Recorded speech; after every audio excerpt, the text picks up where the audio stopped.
नमस्ते, मैं हूँ डॉक्टर आरती परिमल, आयुर्वेद और टिबेटन नाड़ी विशेषज्ञ।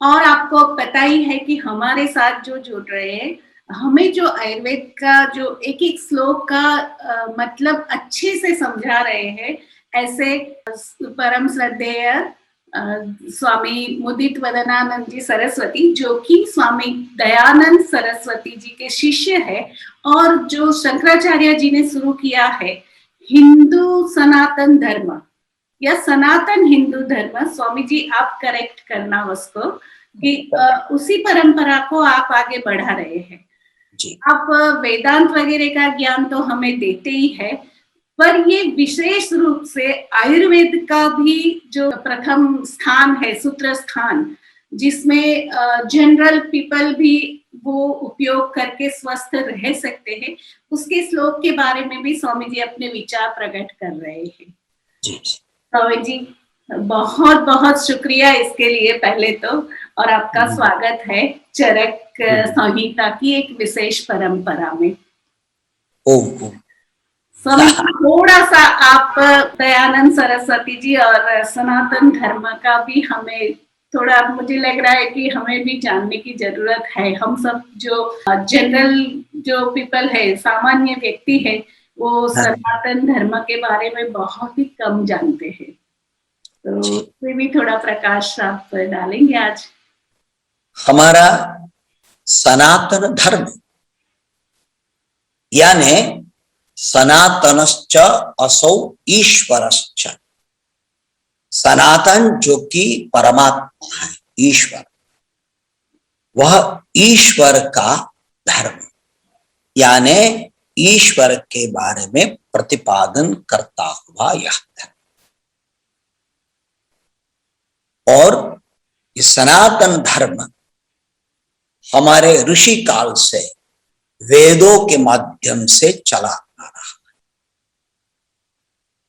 भगवान वेद व्यास जी ने इस वेदों का संकलन किया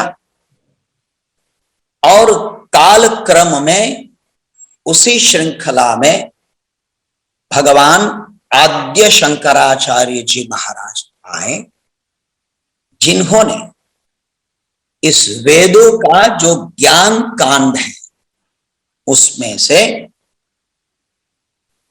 चारों वेदों के कुल मिला के 10 उपनिषद के ऊपर अपना भाष्य लिखा। और ये भाष्य इतना विस्तृत रूप से उसने लिखा हुआ है जिसमें सनातन धर्म की सभी बातें, और इस वेदों के ऊपर आधारित होके ही भगवत गीता भगवान कृष्ण के द्वारा प्रदान की गई, जो भी वेद व्यास जी का ही ये रचना है। भगवत गीता के ऊपर भी शंकराचार्य जी महाराज ने भाष्य लिखा है। और ये पूरा सनातन धर्म की सभी बातें सूत्र रूप से आए, इसलिए वेदांत सूत्र का वेद व्यास जी ने 555 सूत्रों में, शारीरिक सूत्रों में इस वेदांत सूत्रों का ग्रथन किया।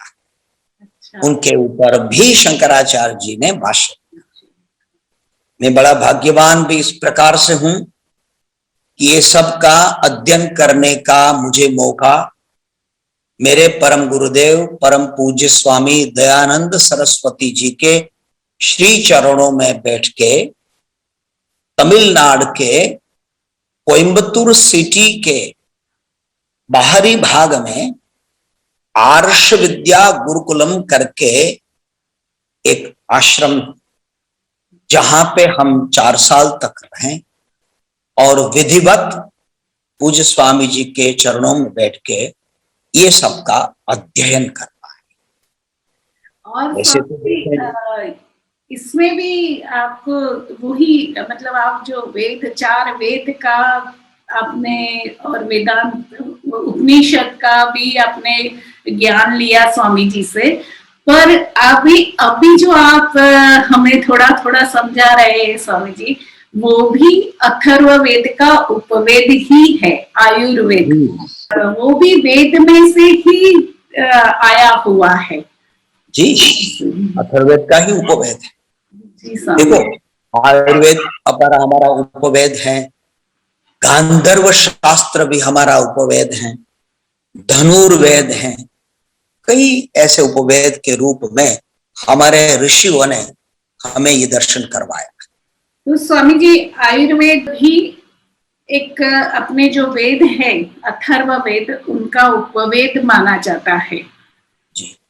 तो ऐसे आयुर्वेद के जो परंपरा में चरक संहिता के जो सूत्र स्थान है, आपने बताया अभी सूत्र के बारे में कि शंकराचार्य जी ने इतने सूत्र गठन किए थे या लिखे थे।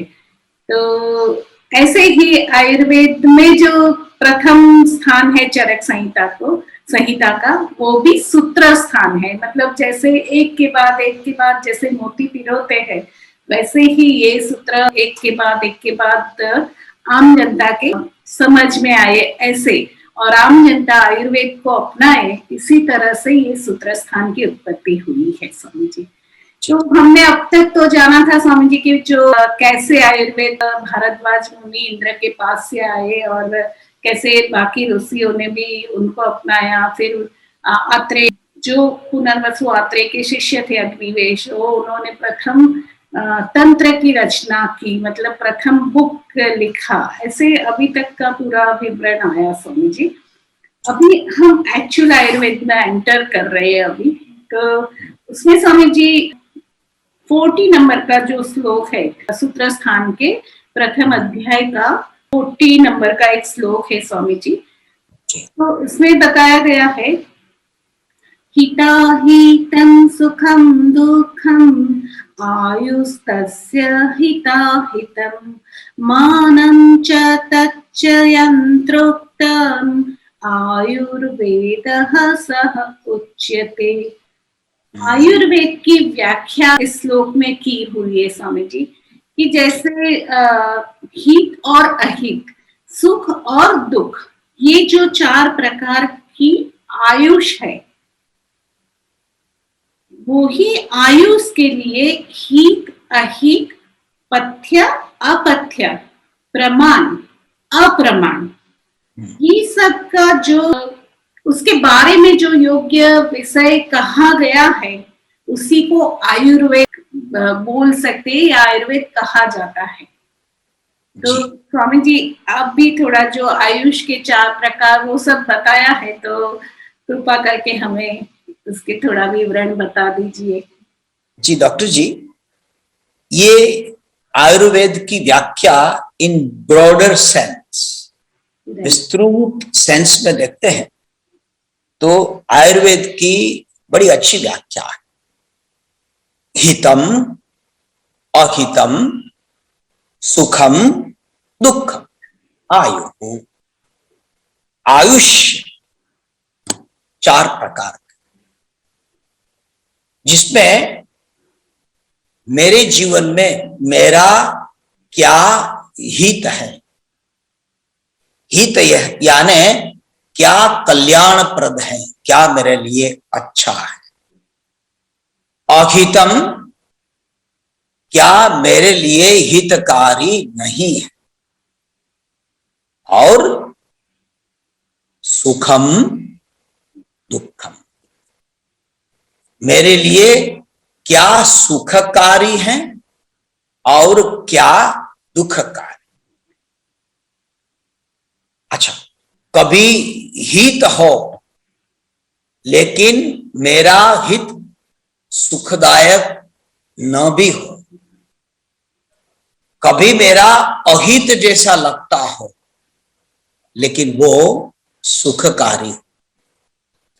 इसलिए ये चारों शब्दों को बड़ी बड़ी गहराई से यदि देखते हैं तो मेरे जीवन में मेरा हित और अहित, सुख क्या दुख क्या, ये चारों मिलके आयुष बनता है।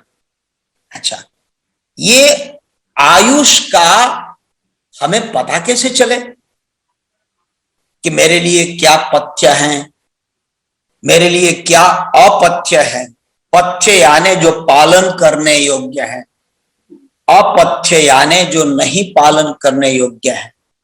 ये सब मैं अपने आप कैसे निर्धारित कर पाऊंगा? कोई प्रमाण चाहिए। हमारे वहां प्रमाण आप्त वचन है, ऋषि के वचन हैं, गुरुजनों के वचन हैं। तो ये वचनों को साथ में लेके प्रमाण बनता है, वो शास्त्र माना जाता है। भगवत गीता भी ये कहती है, तस्मात्ते शास्त्रम एव प्रमाणम कार्या कार्यो व्यवस्थितो। यानी मेरे जीवन में जो कार्य क्या है, मेरे जीवन में हितदायक क्या है, अहितकारी क्या है, सुखदायक कैसे है, क्यों है, किस प्रकार से है, दुखकारी क्यों है, ये सब की मीमांसा जिस वेद में किया है, आयुष्य को ध्यान में रखते उस प्रकार का जो वेद है उसे आयुर्वेद कहा। क्लियर? जी।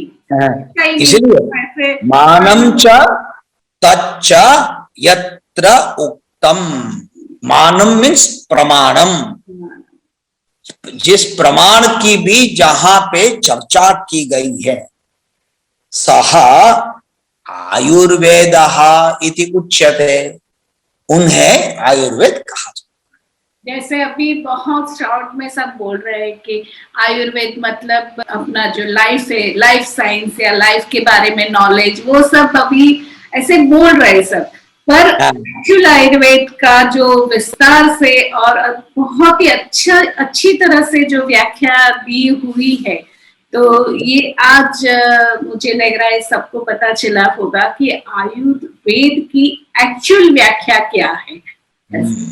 दर्शक मित्रों, आपको भी कोई क्वेश्चन है या कुछ पूछना है स्वामी जी से या मुझसे, तो जो स्क्रीन पे दिए गए नंबर पे आप व्हाट्सएप कर सकते हैं। धन्यवाद। ओम हरिओम स्वामी जी।